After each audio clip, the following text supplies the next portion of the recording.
Vous avez entendu Rémi André ce matin, il va faire chaud dans une bonne partie du pays. Si vous êtes dans un logement qui emmagasine la chaleur, ça va vous concerner. Nous parlons de ces logements bouilloires avec notre invité Manuel Domergue. Bonjour. Bonjour. Et bienvenue sur Sud Radio, directeur des études de la Fondation Abbé Pierre. Les logements bouilloires, si je comprends bien, c'est un nouveau terme qu'on a découvert, en tout cas pour ma part, cette semaine. C'est le pendant estival de la passoire thermique en hiver, c'est ça ? Oui, exactement. Souvent, les logements qui sont mal isolés en hiver deviennent des passoires qui sont impossibles à chauffer. Et en été deviennent des bouilloires énergétiques dans lesquels il est difficile de se rafraîchir. Donc c'est pas toujours exactement les mêmes logements parce que parfois il y a des logements qui par exemple sont très peu exposés au soleil, donc l'hiver vous avez froid, mais l'été vous avez extrêmement chaud. Donc c'est pas forcément toujours les mêmes. En tout cas c'est un problème de santé publique. Il y a 5000 morts de la chaleur en 2023, qui n'était pas en plus une année où il y avait spécialement des canicules.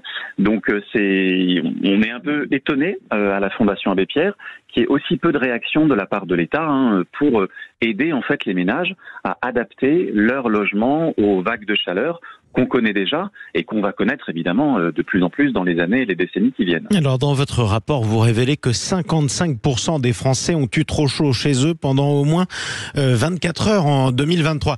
Bon, après, j'ai posé aussi la question qui fâche, vous y répondrez Manuel Domergue, mais en même temps, c'est l'été. C'est normal d'avoir trop chaud chez soi à un moment ou un autre pendant l'été, non ?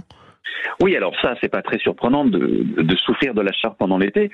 Ce qui est nouveau, d'une part, c'est que les étés, les canicules sont de plus en plus longues, fréquentes et aiguës, davantage qu'il y a 20 ou 30 ans, où la canicule de 2003, c'était une sorte d'exception. Maintenant, aujourd'hui, c'est devenu la norme d'avoir des canicules parfois plusieurs fois par été. Et puis, ce qui change aussi, c'est que, ce qui est pas normal, c'est qu'on souffre à ce point. C'est-à-dire que qu'il fasse 30 degrés chez vous, je veux dire, quand il y a une canicule, c'est difficile à vivre, mais ça se fait. Par contre, s'il fait 40 degrés chez vous, vous ne pouvez pas rester dans votre logement sans souffrir fortement. Et puis après, ce qui compte aussi beaucoup pour la santé, c'est la nuit. Si la nuit, dans votre logement, il fait 30 degrés, vous dormez mal, vous reposez mal, et donc vous êtes fatigué le lendemain. Et c'est ça qui, pour les personnes qui ont déjà des fragilités, les personnes âgées, c'est ça qui crée vraiment le danger sanitaire. Sauf que c'est pas seulement un problème pour les personnes âgées, puisque votre étude révèle que les jeunes de moins de 25 ans sont, et c'est curieux, les plus affectés par ce problème. 71% des moins de 25 ans déclarent souffrir de la chaleur en été. Ça s'explique comment ? Alors ça s'explique par leurs conditions de logement. Essentiellement, les jeunes sont davantage en ville, donc on sait que c'est là qu'il y a des îlots de chaleur urbains. Ils sont davantage dans des appartements, on sait que les appartements sont plus chauds que les maisons avec espace extérieur. Et ils sont davantage dans des petits logements bas de plafond. Et on sait que la chaleur s'emmagasine davantage dans les petits logements bas de plafond.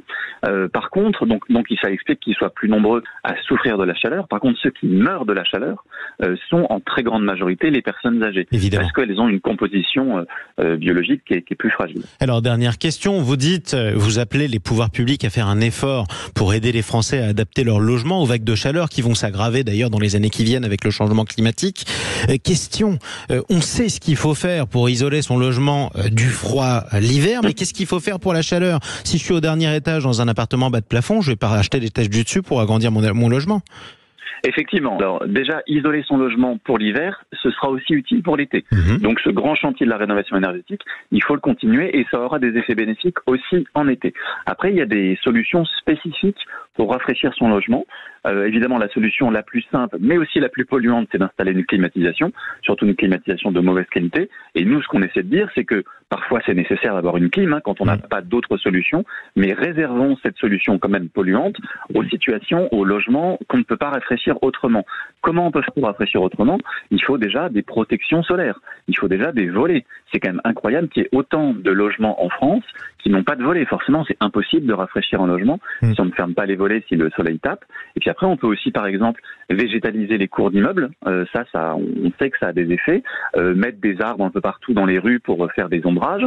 On peut aussi repeindre, par exemple, en blanc les toitures, les façades. On sait que ça a des effets. Ça fait baisser la température de quelques degrés en été. Et puis, il y a aussi un travail sur la ventilation.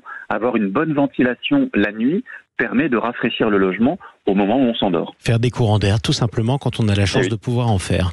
Merci, Manuel Domergue. Merci à vous. Directeur des études de la Fondation Abbé Pierre. Il est 7h39 sur Sud Radio. Restez avec nous. On est ensemble jusqu'à 10h à suivre. Raconte-moi une chanson. Ce sera avec Guy Carlier, évidemment, qui nous parlera de luxure ce matin. C'est intéressant. Mais avant ça, l'heure du crime ou presque. On va parler des grandes histoires criminelles. C'est avec Julie Rigoulet du Nouveau Détective. À tout de suite.